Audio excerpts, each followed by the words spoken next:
जौहरी bulletin की शुरुआत करेंगे बड़ी खबर के साथ। राफेल एम की डील को लेकर भारत और फ्रांस के बीच समझौता हुआ है।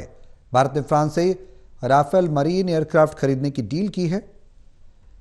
भारतीय नौसेना के लिए 26 राफेल मरीन एयरक्राफ्ट खरीदे जाएंगे। भारत का प्रतिनिधित्व रक्षा सचिव राजेश कुमार सिंह ने किया। नौसेना के उप प्रमुख वाइस एडमिरल के स्वामीनाथन भी मौजूद थे।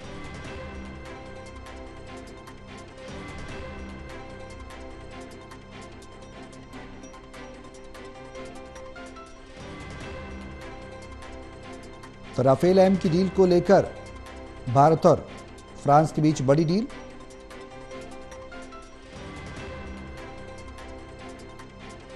बड़ा समझौता हुआ है। भारत ने फ्रांस से राफेल मरीन एयरक्राफ्ट खरीदने की डील की है।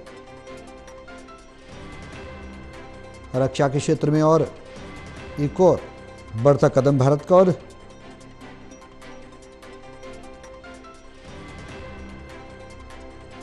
26 राफेल मरीन एयरक्राफ्ट खरीदे जाएंगे।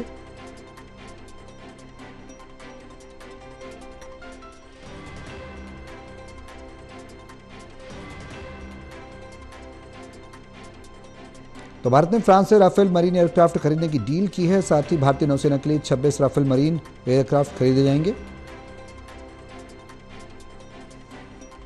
टोटल टीवी के एसेट एडिटर प्रदीप कुमार हमारे साथ हैं फोन लाइन पर। ज्यादा जानकारी के लिए सीधे उनका रुख करेंगे। प्रदीप जी, राफेल एम की डील हुई है भारत और फ्रांस के बीच। तकरीबन एयरक्राफ्ट जो हैं 26 राफेल मरीन एयरक्राफ्ट है जो खरीदे जाने हैं। क्या कुछ जानकारी इसको लेकर, कितना बड़ा समझौता ऐसे माना जाए, कितनी बड़ी ताकत भारतीय नौसेना को आने वाले समय में मिलने वाली है इस डील के बाद? देखिए, बिल्कुल जिस तरीके से भारत और फ्रांस के रक्षा संबंध नए मुकाम पर हैं और इस बीच जब पहलगाम में आतंकी हमले के बाद फ्रांस ने भी इसकी जोरदार निंदा की थी और राष्ट्रपति मैक्रोन ने इस दौरान अपनी भावनाएं जाहिर की थी। तो ये जरूर है कि लगातार दोनों देशों के बीच रक्षा सहयोग जो है काफी महत्वपूर्ण रहे हैं। इस बीच भारत फ्रांस ने आज महत्वपूर्ण जो राफेल मरीन एयरक्राफ्ट हैं उनकी डील को लेकर एक महत्वपूर्ण समझौता किया है, जिसमें पहला फाइटर जेट जो है 2028 में भारत को मिलेगा। 63,000 करोड़ रुपए में 26 राफेल मरीन जो एयरक्राफ्ट हैं उनकी खरीद की डील हुई है। और ये काफी महत्वपूर्ण, क्योंकि डील पर भारतीय डिफेंस सेक्रेटरी राजेश कुमार सिंह और फ्रांस के रक्षा मंत्री सेबेस्टियन लेकॉर्नु ने साइन किए हैं। तो ये काफी महत्वपूर्ण, ये जो राफेल मरीन एयरक्राफ्ट है, डील के तहत भारत फ्रांस से 22 सिंगल सीटर विमान और 4 डबल सीटर विमान खरीदेगा। ये विमान परमाणु बम डालने की क्षमता से लैस होंगे।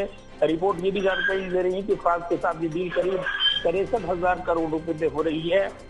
ये जो हथियारों की खरीद के मामले में जो फ्रांस के साथ भारत की अब तक सबसे बड़ी डील बताई जा रही है। तो विमान की खरीद को जो 23 अप्रैल को बैठक हुई थी सीपीएस की, उसमें बैठक में मंजूरी दी गई थी। और इसके बाद ये बैठक इसलिए भी महत्वपूर्ण थी क्योंकि पहलगाम में हुए आतंकवादी हमले के बाद बुलाई गई थी। तो अब जो ये जानकारी मिल रही है काफी महत्वपूर्ण, क्योंकि जो राफेल मरीन जो लड़ाकू विमान भारत को मिलेंगे, ये कहीं न कहीं नेवी की शक्ति में इजाफा करेंगे और काफी मददगार रहेंगे। जबकि रक्षा सहयोग को दोनों देश एक नए मुकाम तक पहुंचाते रही हैं। तो कहीं न कहीं दोनों देशों के बीच ये महत्वपूर्ण रक्षा सहयोग हुआ है। इसकी खूबियां मैं आपको संक्षेप में बताऊंगा कि क्यों ये खास है और क्यों भारत ने ये डील की है। क्योंकि इसमें जो 50,000 फीट ऊंचाई तक ये विमान होता है, न्यूक्लियर अटैक और एंटीशिप स्ट्राइक कर सकता है, मिड एयर रिफ्यूल और एडवांस रडार टेक्नोलॉजी से लैस है, बहुत कम जगह पर ये लैंड कर सकता है। राफेल मरीन मौजूदा राफेल फाइटर जेट के एडवांस एयरक्राफ्ट है। तो मजबूत फ्रेम, लैंडिंग गियर और टेल हुक जैसे स्पेयर पार्ट उसमें है। 10 घंटे तक फ्लाइट डेटा की रिकॉर्डिंग में रख सकता है। 9 टन तक के हथियार ले जा सकता है। पायलट के हेलमेट के ऊपर एक डिस्प्ले दिया गया है। हवा से हवा में वार करने वाली जहाज मोदी और जो स्कल्प स्टिक प्रहार करने वाली मिसाइल है इसमें शामिल है। तो कहीं ना कहीं इसको काफी मारक बनाती है। बिल्कुल, कई बड़े जो समझौते हैं वो भी हैं और भारत को कहीं ना कहीं बढ़ते कदम के तौर पर इसे देखा जाएगा। भारत की जो क्षमता है, सैन्य क्षमता, उसमें भी मजबूती मिलेगी। प्रदीप जी, बने रहें आप हमारे साथ।